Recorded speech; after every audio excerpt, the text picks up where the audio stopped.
श्रम्भेश्वर महादेव, जो व्यक्ति पथभ्रष्ट हो जाए, जैसे मदिरा के नशे में पड़ गया, कहीं जुए में पड़ गया, कहीं मांसाहार में पड़ गया, कहीं व्यसन में पड़ गया, कहीं गलत काम में अगर कोई जा रहा है, तो श्रम्भेश्वर महादेव के नाम से काली तिल भगवान शिव को समर्पित करी जाती है।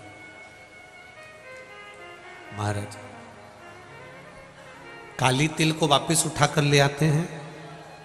उसी काली तिल को जो मदिरा का नशा करने वाला होता है या जो गलत व्यसन में डूबा हुआ होता है, उसको वो सुबह के समय अगर नहीं खाता तो भोजन के साथ उसको दिया जाए। श्रम्भेश्वर महादेव।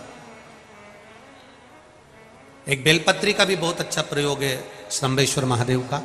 मदिरा पीने वालों के लिए, मांसाहार, व्यसन में, जुए में, वेश्यावृत्ति में, पर नारी में, गलत जगह पर जो डूबे रहते हैं उनके लिए पहले की कथा में उसका वर्णन किया है बेलपत्री का। श्रम्भेश्वर महादेव। एक बार सब बोलेंगे, कौन से महादेव? श्रम्भेश्वर महादेव। फिर जम के बोल लो एक बार, श्रम्भेश्वर महादेव। जब हमारे घर में क्रोध बढ़ता है या कोई गलत कार्य में जाने लगता है तो श्रम्भेश्वर महादेव का हमें शरणागति लेना चाहिए, श्रम्भेश्वर महादेव का पूजन करना चालू कर देना चाहिए। कई लोग कहते महाराज जी ये श्रम्भेश्वर महादेव का मंदिर कहाँ मिलेगा, हम कहाँ पूजन करने जाए? कहीं नहीं जाना, तुम्हारे घर के पास में जो शंकर जी का मंदिर है वहीं जाओ, उसी देवालय में, उसी मंदिर में जाओ, श्रम्भेश्वर महादेव के नाम से जल चढ़ाना प्रारंभ करेंगे। वो जल जो गलत संगत में पड़ा हुआ है उसका आचमन कराना प्रारंभ करेंगे, अपने आप उसकी धीरे धीरे बुद्धि सुधरना प्रारंभ हो जाएगी। ऐसा श्रम्भेश्वर महादेव का है। कुछ स्थान हमारे यहाँ पर बड़े सुंदर सुंदर स्थान निश्चित किए गए हैं, जैसे कैंसर आदि के मरीज के लिए हम लोग पहले भी कहते हैं कि त्रिजुगी नारायण का जल बड़ा महत्व रखता है। जिसका शरीर या जिसको एक पत्र आया है कि किसी को मिर्गी का झटका आना चालू हो गया था। अब पत्र ढूंढेंगे तो समय थोड़ा लग जाएगा, जिसने लिखा है उसके स्मरण में होगा। जिसने भी लिखा होगा कि बीमारी के चलते चलते फिर मिर्गी आना चालू हो गई।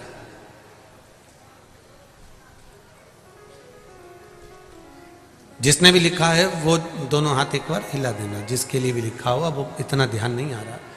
तो उनको मिर्गी का झटका आना प्रारंभ हुआ। अब मिर्गी का झटका आना प्रारंभ हुआ,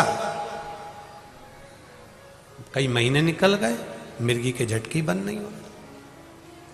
तब उन्होंने पत्र में लिखा है कि श्रम्भेश्वर महादेव का आपने जो वर्णन करा था 31 बेलपत्र वाला, गुरुजी हमने वो 31 बेलपत्र वाला प्रयोग करना प्रारंभ करा और उन्होंने पत्र में लिखा है कि मिर्गी के झटके भी बाबा की कृपा से ठीक हो गए हैं, अब कोई झटके उनको आ नहीं। श्रम्भेश्वर महादेव का जो वर्णन है, श्रम्भेश्वर महादेव का जो गुणगान है, ये कोई साधारण नहीं है। शिव महापुराण में भागवत के प्रहलाद चरित्र को लाकर रखा गया है केवल श्रम्भेश्वर महादेव के प्रागट्य के लिए। ऐसा श्रम्भेश्वर महादेव का गुणगान। एक बार फिर आप लोग भूल ना जाओ, उसके लिए एक बार फिर से बोल लो, कौन से महादेव? श्रम्भेश्वर महादेव। ये श्रम्भेश्वर महादेव जैसे कुंदकेश्वर महादेव। कुंदकेश्वर महादेव का क्या काम है? माता पार्वती ने बिदल उत्पल को मारने के लिए जो कुंदुक फेंका था, वो कुंदुक भगवान शंकर के पांव में जाकर गिरा था, तो शिव जी का नाम कुंदकेश्वर हो गया था। जब हमारे यहाँ कोई दवाई नहीं लगती शरीर में, कोई कैंसर जैसा रोग हो गया, किडनी लीवर का रोग हो गया या बीपी शुगर का रोग हो गया, शुगर लेवल में नहीं आ रही है, तो आप शंकर जी पे से जो बेलपत्र ला रहे हो कुंदकेश्वर महादेव के नाम से लाओ। दवाई खाओ, डॉक्टर को दिखाओ, सारी जांचें कराओ, डॉक्टर के अनुसार चलो, डॉक्टर जैसा बताए वैसा करो, पर उस दवाई को भी शिव जी से कहकर कि बाबा कुंदकेश्वर महादेव का नाम लेकर उस दवाई को भी हम कुंदकेश्वर महादेव का प्रसाद समझकर पाना प्रारंभ करो, धीरे धीरे आराम लगना प्रारंभ होगा।